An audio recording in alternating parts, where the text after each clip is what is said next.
ನಮಸ್ಕಾರ ಸ್ನೇಹಿತರೆ. ಇಂದಿನ ಧ್ವನಿ ಸುರುಳಿಯಲ್ಲಿ ಅಮ್ಮ ಹೇಳಿದ 8 ಸುಳ್ಳುಗಳು ಎಂಬ ಪುಸ್ತಕದಿಂದ ಆಯ್ದ ಒಂದು ಕಥೆ. ಜನಪ್ರತಿನಿಧಿಗಳಿಗೆ ಒಂದು ಬಹಿರಂಗ ಪತ್ರ. ಶಾಸಕರಾಗುವ ಕನಸಿನಲ್ಲಿರುವ ನಾಯಕರುಗಳಿಗೆ ನಮಸ್ಕಾರ. ಮಹನೀಯರೇ, ಚುನಾವಣೆ ನಡೆವ ದಿನ ಹತ್ತಿರ ಆಗುತ್ತಿದೆ. ಎಲ್ಲ ಪಕ್ಷಗಳು ತಮ್ಮ ತಮ್ಮ ಅಭ್ಯರ್ಥಿಗಳಿಗೆ ಟಿಕೆಟ್ ನೀಡಿವೆ ಅಥವಾ ನೀಡುತ್ತಾ ಇವೆ. ಈ ಸಂದರ್ಭದಲ್ಲಿಯೇ ಮತದಾರನ ಮುಂದೆ ಬಂದು ನಿಲ್ಲುವ ನೀವು ತಯಾರಾಗಿದ್ದೀರಿ. ಈಗಾಗಲೇ ಪ್ರಯಾಣ ಶುರು ಮಾಡಿದ್ದೀರಿ. ಯಾವ ಊರಿಗೆ ಯಾವತ್ತು ಎಷ್ಟು ಹೊತ್ತಿಗೆ ಹೋಗಬೇಕು, ಅಲ್ಲಿ ಮೊದಲಿಗೆ ಯಾರೊಂದಿಗೆ ಮಾತನಾಡಬೇಕು, ಯಾರ ಮನೆಯಲ್ಲಿ ತಿಂಡಿ ತಿನ್ನಬೇಕು, ಯಾರ ಕಾಲಿಗೆ ಡೈವ್ ಹೊಡೆಯಬೇಕು, ಯಾರ ಮುಂದೆ ಕಂಬನಿ ಸುರಿಸಬೇಕು, ಯಾವ ಏಜೆಂಟನನ್ನು ಸರಿ ಮಾಡಿಕೊಳ್ಳಬೇಕು, ಯಾರ್ಯಾರ ಮೇಲೆ ಕಣ್ಣಿಡಬೇಕು ಎಂದೆಲ್ಲ ಆಗಲೇ ಡಿಸೈಡ್ ಮಾಡಿಬಿಟ್ಟಿದ್ದೀರಾ. ಹೊಸ ಖಾದಿ ಡ್ರೆಸ್ಸಲ್ಲಿ ನೀವು ಮನೆ ಮನೆಗೆ ಬರುವ ಸಂದರ್ಭದಲ್ಲೇ ಎಲ್ಲ ಮತದಾರರ ಪರವಾಗಿ ನಿಮಗೊಂದು ಪತ್ರ. ಕೇಳಿ ಸ್ವಾಮಿ, ಈಗ 25 ವರ್ಷದ ಹಿಂದೆ ಶಾಸಕರು ಅಂದರೆ ನಮಗೆ ಒಂದು ಅಂದಾಜಿತ್ತು. ಏನೆಂದರೆ ಆತ ನಮ್ಮವನು, ನಾವೇ ಆರಿಸಿ ಕಳಿಸಿದಂಥವನು. ನಮ್ಮ ಕಷ್ಟ ಸುಖ ವಿಚಾರಿಸುವುದು ಅವನ ಕೆಲಸ ಮತ್ತು ಕರ್ತವ್ಯ ಇತ್ಯಾದಿ. ನಮ್ಮ ಪುಣ್ಯಕ್ಕೆ ಆಗ ಶಾಸಕರು ಹಾಗೇ ಇದ್ದರು. ಅವರಿಗೆ ಪಕ್ಷ ಇತ್ತು, ಸಿದ್ಧಾಂತ ಇತ್ತು, ಕ್ಷೇತ್ರದ ಜನರ ಬಗ್ಗೆ ಪ್ರೀತಿ ಇತ್ತು. ಆರಿಸಿ ಕಳಿಸಿದವರನ್ನು ಯಾವತ್ತೂ ಅಳಿಸಬಾರದು ಎಂಬ ವಿವೇಕ ಇತ್ತು. ಒಂದಿಷ್ಟು ಪ್ರಾಮಾಣಿಕತೆ ಇತ್ತು. ಅದೆಲ್ಲಕ್ಕಿಂತ ಹೆಚ್ಚಾಗಿ ಕ್ಷೇತ್ರವನ್ನು ಕಡೆಗಣಿಸಿದರೆ ಜನ ಸಿಟ್ಟಾಗುತ್ತಾರೆ, ಸರಿಯಾಗಿ ಉಗಿತಾರೆ, ಮುಂದಿನ ಚುನಾವಣೆಯಲ್ಲಿ ಸೀದಾ ಮನೆಗೆ ಕಳಿಸ್ತಾರೆ ಎಂಬ ಹೆದರಿಕೆಯೂ ಇತ್ತು. ಈ ಕಾರಣದಿಂದಲೇ ಆಗೆಲ್ಲ ಶಾಸಕ ಅನ್ನಿಸಿಕೊಂಡಾತ ಅಣ್ಣೋ ಅಂದರೆ ಸಾಕು, ಕೈಗೆ ಸಿಗುತ್ತಿದ್ದ, ಕಷ್ಟಕ್ಕೆ ಕರಗುತ್ತಿದ್ದ. ಹೆದರಬೇಡ ಕಣಪ್ಪ, ಜೊತೆಗೆ ನಾನು ಇರ್ತೀನಿ ಎಂದು ಸಾಂತ್ವನದ ಮಾತನ್ನಾಡುತ್ತಿದ್ದ. ಹಾಗಂತ ಅವನೇನು ಧರ್ಮರಾಯನ ತಮ್ಮ ಆಗಿರಲಿಲ್ಲ, ಆದರೂ ಒಂದಷ್ಟು ಒಳ್ಳೆಯವನಿದ್ದ. ಆದರೆ ಈಗಿನ ಪರಿಸ್ಥಿತಿ ಅದಕ್ಕೆ ಉಲ್ಟಾ ಆಗಿದೆ. ಈಗಾಗಲೇ ಶಾಸಕರಾಗಿ ಮೆರೆದಿರುವವರು ಹಾಗೂ ಶಾಸಕರಾಗಲು ರೆಡಿ ಇರುವವರ ಪೈಕಿ 95% ಮಂದಿಗೆ ಪಕ್ಷ ಸಿದ್ಧಾಂತದಲ್ಲಿ ನಂಬಿಕೆ ಇಲ್ಲ, ಶಿಸ್ತು ಮೊದಲೇ ಇಲ್ಲ, ಕ್ಷೇತ್ರದ ಬಗ್ಗೆ ಕಾಳಜಿ ಹಾಗೂ ಮತದಾರನ ಬಗ್ಗೆ ಒಂದು ಸಣ್ಣ ಹೆದರಿಕೆ ಇಲ್ಲ. ಬದಲಿಗೆ ಆಡಬಾರದ ನಾಟಕ ಆಡಿ, ಕಣ್ಣೀರು ಸುರಿಸಿ, ದುಡ್ಡು ಕೊಟ್ಟು ಸೀರೆ ಹಂಚಿ, ಕಡೆಗೆ ಬೆದರಿಸಿ ಓಟು ಪಡೆಯುವ ಕಲೆ ಎಲ್ಲರಿಗೂ ಕರಗತ ಆಗಿಬಿಟ್ಟಿದೆ. ಜೊತೆಗೆ ಓಟು ಪಡೆಯಲೆಂದೇ ಒಂದು ಊರಿನ ಜನರನ್ನು ಇಬ್ಬಾಗ ಮಾಡುವ ಗುಣ ಮೈಗೂಡಿ ಹೋಗಿದೆ. ಪರಿಣಾಮ ಏನಾಗಿದೆ ಅಂದರೆ, ಶಾಸಕರೆಲ್ಲ ಶೋಷಕರು, ಎಲ್ಲರೂ ಒಂದೇ ಜಾತಿಗೆ ಸೇರಿದವರು, ಅವರೆಲ್ಲ ಊಸರವಳ್ಳಿಯ ಥರದವರು, ಲಜ್ಜೆಗೆಟ್ಟವರು, ಅವರ ಸಹವಾಸವೇ ಬೇಡ, ಏನಾದರೂ ಆಗಿ ಹಾಳಾಗಲಿ, ಸುಮ್ಮನೆ ಹೋಗಿ ಓಟು ಹಾಕಿ ಬರೋಣ ಎನ್ನುತ್ತಿದ್ದಾನೆ ಮತದಾರ. ಹಾಗೆಯೇ ಮಾಡ್ತಾ ಇದ್ದಾನೆ ಕೂಡ. ಅದಕ್ಕೆ ಸರಿಯಾಗಿ ಚುನಾವಣೆಯಲ್ಲಿ ಗೆದ್ದ ತಕ್ಷಣವೇ ನೀವು ಕ್ಷೇತ್ರವನ್ನು, ಅಲ್ಲಿನ ಮತದಾರರನ್ನು, ಅವರ ಸಮಸ್ಯೆಗಳನ್ನು ಮರೆತು ಬಿಡ್ತಾ ಇದ್ದೀರಿ.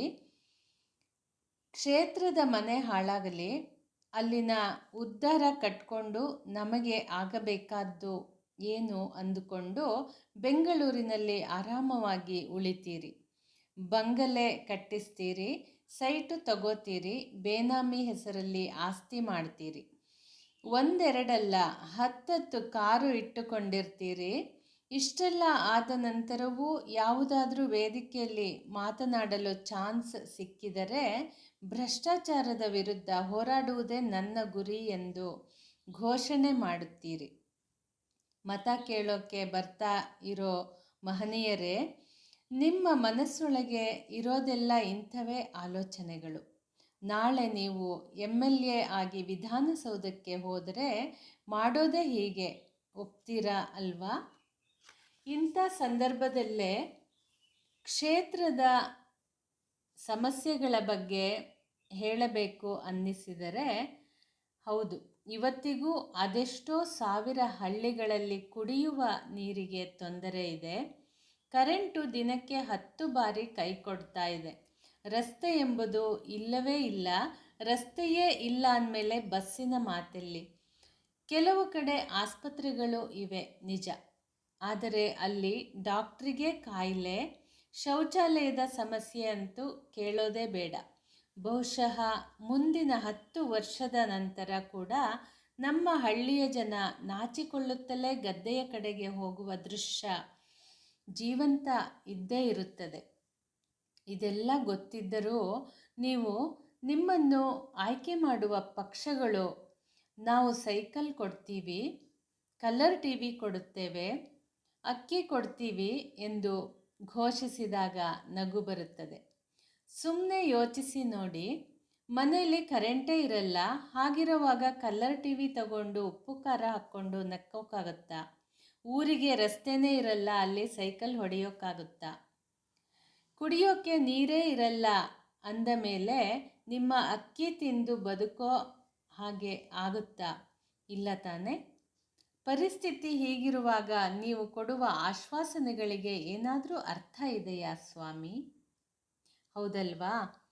ನೀವೇನೂ ಆಕಾಶದಿಂದ ಇಳಿದು ಬಂದವರಲ್ಲ, ನೀವು ಹಳ್ಳಿಯವರೇ, ರೈತರ ಮನೆಯ ಮಕ್ಕಳು, ಎಲ್ಲ ಸಮಸ್ಯೆಯನ್ನು ಹತ್ತಿರದಿಂದ ಕಂಡಿರುವವರು. ಹಾಗಿದ್ದು ಅದೇನೂ ಗೊತ್ತೇ ಇಲ್ಲ ಅನ್ನೋ ಥರ ನಡ್ಕೊಳ್ಳೋದು ಕಲಿತು ಬಿಟ್ಟಿದ್ದೀರಿ. ಹಣಬಲದಿಂದ ಏನು ಬೇಕಾದರೂ ಮಾಡಬಹುದು ಅಂತ ಮೆರಿತಾ ಇದ್ದೀರಿ. ಮತದಾರನ ಕಿವಿ ಮೇಲೆ ಹೂವಿಡೋದು ಸುಲಭ ಅಂತ ತಿಳಿದಿದ್ದೀರಿ. ಅದೇ ಕಾರಣದಿಂದ ನೆನಪು ಮಾಡಿಕೊಳ್ತಾ ಇದ್ದೀನಿ. ಈ ಕಡೆ ಬೆಂಗಳೂರು ಸುತ್ತಮುತ್ತ ರೈತನ ಜಮೀನು ರಿಯಲ್ ಎಸ್ಟೇಟಿನ ಪಾಲಾಗಿದೆ. ಮಂಡ್ಯದ ರೈತನ ಕಬ್ಬಿಗೆ ಬೆಂಬಲ ಬೆಲೆ ಕುಸಿದಿದೆ. ಅಡಿಕೆ ರೇಟು ಬಿದ್ದು ಹೋಗಿ ಮಲೆನಾಡ ರೈತನ ಕನಸು ಮಣ್ಣು ಪಾಲಾಗಿದೆ. ಬಿಜಾಪುರದ ಬಡವ ದ್ರಾಕ್ಷಿ ಬೆಳೆದು ಕಹಿ ಅನುಭವಿಸುತ್ತಿದ್ದಾನೆ. ತೊಗರಿ ಬೆಳೆದವರ ಬದುಕು ತೂಫಾನಿಗೆ ಸಿಕ್ಕಿಕೊಂಡಿದೆ. ಗಂಟಲಲ್ಲೇ ಸಿಕ್ಕಿಕೊಂಡ ಮುಸುಕಿನ ಜೋಳ ಹುಬ್ಬಳ್ಳಿ ಸೀಮೆಯ ರೈತರ ಜೀವ ತೆಗೆಯುತ್ತಿದೆ. ಹೀಗಿರುವಾಗ ಅವರೆಲ್ಲ ಒಂದು ಆಸರೆಗಾಗಿ, ಒಂದು ಸಾಂತ್ವನದ ಮಾತಿಗಾಗಿ, ತಮ್ಮ ಕಂಬನಿ ಒರೆಸುವ ಕೈಗಾಗಿ ಕಾದು ನಿಂತಿದ್ದಾರೆ. ಹೌದು ಸರ್, ಇಂಥ ಸಂದರ್ಭದಲ್ಲೇ ಚುನಾವಣೆ ಎದುರಾಗಿದೆ. ನೀವು ಓಟು ಕೊಡಿ ಅಪ್ಪ, ನೀವೇ ನಮ್ಮ ಪಾಲಿನ ದೇವರು, ನೀವು ಕೈಬಿಟ್ರೆ ನಾವು ಬದುಕೋದು ಹೇಗೆ? ಈ ಸಾರಿ ನನ್ನನ್ನು ಗೆಲ್ಲಿಸಿದರೆ ಸಾಕು, ಇಂದ್ರನ ದೇವಲೋಕವನ್ನೇ ತಂದು ನಿಮ್ಮೆದುರು ಇಡುತ್ತೇನೆ ಎಂದೆಲ್ಲ ಬಡಾಯಿ ಕೊಚ್ಚಿಕೊಳ್ತಾ ಇದ್ದೀರಿ. ದುಡ್ಡಿನ ಆಸೆ ತೋರಿಸ್ತಾ ಇದ್ದೀರಿ. ಹಿಂಬಾಲಕರ ಕಡೆಯಿಂದ ಸೀರೆ ಶರಾಬು ಕಳಿಸೋಕೆ ನೋಡ್ತಾ ಇದ್ದೀರಿ. ಒಂದು ಮಾತು ಸ್ವಾಮಿ, ಭಾರತದ ಕೋಟ್ಯಾನುಕೋಟಿ ಮತದಾರರು ಇವತ್ತಿಗೂ ಬಡವರಷ್ಟೇ ಅಲ್ಲ, ಕಡು ಬಡವರು ಎಂಬುದು ನಿಜ. ಆದರೆ ಅವರೆಲ್ಲ ನಿಮ್ಮ ದುಡ್ಡನ್ನೇ, ನೀವು ಕೊಡುವ ತುಂಡು ಬಟ್ಟೆಯನ್ನೇ ನಂಬಿಕೊಂಡು ಕುಳಿತಿಲ್ಲ. ಅವರ ಬದುಕು ಅಷ್ಟರ ಮಟ್ಟಿಗೆ ಹೇಗೋ ನಡೀತಾ ಇದೆ. ನಿಜಕ್ಕೂ ಈಗ ಮತ್ತು ಮುಂದೆ ನೀವು ಮಾಡಬೇಕಾಗಿರೋದು ಏನು ಗೊತ್ತಾ? ಹಳ್ಳಿಗಳಿಗೆ ವಿದ್ಯುತ್ ಕೊಡಿಸಿ, ನೀರಿನ ವ್ಯವಸ್ಥೆ ಕಲ್ಪಿಸಿ, ಗಬ್ಬೆದ್ದು ನಾರುತ್ತಿರುವ ಒಳಚರಂಡಿಗಳನ್ನು ಕ್ಲೀನ್ ಮಾಡಿಸುವ ಮಾತನಾಡಿ. SSLC PUCಯ ನಂತರ ಮುಂದೆ ಓದೋಕ್ಕಾಗದೆ ಹಳ್ಳಿಯಲ್ಲೇ ಉಳಿದು ಬಿಟ್ಟಿದ್ದಾರಲ್ಲ ಅಂಥ ಬಡವರ ಮಕ್ಕಳಿಗೆ ಅಂತಾನೆ ಕ್ಷೇತ್ರದಲ್ಲಿ ಒಂದು ಫ್ಯಾಕ್ಟರಿ ಶುರು ಮಾಡಿ. ಚುನಾವಣೆಯಲ್ಲಿ ಕಾರಣವೇ ಇಲ್ಲದೆ ದುಂದು ವೆಚ್ಚ ಮಾಡುವ ಬದಲು ಅದೇ ದುಡ್ಡನ್ನು ಬಡವರ ಬದುಕು ನೇರ್ಪುಗೊಳಿಸಲು ಬಳಸಿ. ಸೋತರೂ ಪರವಾಗಿಲ್ಲ, ಕ್ಷೇತ್ರದ ಜನರನ್ನು ಮರೆಯಲಾರೆ ಅಂತ ಶಪಥ ಮಾಡಿ. ರೈತನ ಕೈ ಹಿಡಿಯಿರಿ, ಕಷ್ಟ ವಿಚಾರಿಸಿ, ಆತನ ಕಣ್ಣೀರು ಒರೆಸಿ. ನಾನಿರೋವಾಗ ನೀನು ಹೆದರೋದೇನಪ್ಪ, ನಿನಗೆ ತೊಂದರೆ ಆಗದಂತೆ ನೋಡಿಕೊಳ್ಳುತ್ತೇನೆ, ಹೆದರಬೇಡ ಎಂದು ಧೈರ್ಯ ಹೇಳಿ. ನಿರ್ಗತಿಕರಿಗೆ ಒಂದಷ್ಟು ಅನ್ನ, ಒಂದು ಸೂರು ಒದಗಿಸಲು ಅಷ್ಟಾದರೂ ಪ್ರಯತ್ನ ಮಾಡಿ. ಅದು ಬಿಟ್ಟು ಹಳ್ಳಿಯ ಜನರನ್ನೇ ಎರಡು ಗುಂಪು ಮಾಡೋದು, ಒಬ್ಬರ ವಿರುದ್ಧ ಇನ್ನೊಬ್ಬರನ್ನು ಎತ್ತಿ ಕಟ್ಟೋದು, ಕ್ಷೇತ್ರವನ್ನೇ ಮರೆತು ಕಾಸು ಮಾಡಲು ನಿಂತು ಬಿಡೋದು. ಊರ ಜನ ಹೊಡೆದಾಟಕ್ಕೆ ನಿಂತರೆ ತೆಪ್ಪಗೆ ಬೆಂಗಳೂರು ಸೇರೋದು. ಬಡವರು ಸಾಯ್ತಾ ಇದ್ರೂ ಆ ಕಡೆ ತಿರುಗಿ ಕೂಡ ನೋಡದೆ ಇರೋದು. ಯಾರಾದರೂ ಕೇಳಿದರೆ ದಿನ ಸಾಯೋರಿಗೆ ಅಳ್ಳೋರು ಯಾರು ಎಂದು ಉಡಾಫೆಯ ಮಾತನ್ನಾಡುವುದು. ಇವೆಲ್ಲ ಸಣ್ಣತನ ಅಲ್ವೇ? ಪ್ಲೀಸ್, ಅಂಥ ಕೆಲಸ ಮಾಡಲು ಕನಸಿನಲ್ಲೂ ಯೋಚಿಸಬೇಡಿ. ಇಲ್ಲ, ನಾವು ಹಾಗೆ ಮಾಡೋದೇ ಸೈ ಅನ್ನುವಂತಿದ್ರೆ ಓಟು ಕೇಳಲು ಬರಲೇಬೇಡಿ. ಮುಂದೆ ನೀವೆಲ್ಲ ಜನರನ್ನು ಪೋಷಿಸುವ ನಾಯಕರಾಗಬೇಕೇ ವಿನಃ ಶೋಷಿಸುವ ಶಾಸಕರಾಗಬಾರದು. ಹಾಗೇನಾದರೂ ಮಾಡಿದ್ರೋ ನೆನಪಿರಲಿ, ಕುದುರೆ ನಿಮ್ಮದಿರಬಹುದು, ಅದರ ಲಗಾಮು ನಮ್ಮ ಹತ್ರನೇ ಇರುತ್ತೆ. ನಮಗೆ ಮೇಲೆ ಹತ್ತಿಸಿ ಮೆರೆಸುವುದೂ ಗೊತ್ತು, ಕೆಳಗೆ ಬೀಳಿಸಿ ಮಣ್ಣು ಮುಕ್ಕಿಸುವುದೂ ಗೊತ್ತು. ಈ ಸೂಕ್ಷ್ಮವನ್ನು ಅರ್ಥ ಮಾಡಿಕೊಂಡಾದರೂ ನೀವೆಲ್ಲ ಜನಪರ ಕೆಲಸ ಮಾಡಲು ಮುಂದಾಗ್ತೀರಿ ಅನ್ನೋ ನಿರೀಕ್ಷೆಯೊಂದಿಗೆ ಪತ್ರ ಮುಗಿಸ್ತಾ ಇದ್ದೀನಿ. ನಮಸ್ಕಾರ. ಸ್ನೇಹಿತರೆ, ನಿಮಗೆ ಈ ಕಥೆ ಇಷ್ಟವಾಗಿದ್ದರೆ ಒಂದು ಲೈಕ್ ಮಾಡಿ, ಶೇರ್ ಮಾಡಿ ಹಾಗೂ ಸಬ್ಸ್ಕ್ರೈಬ್ ಮಾಡಿ. ಧನ್ಯವಾದಗಳು.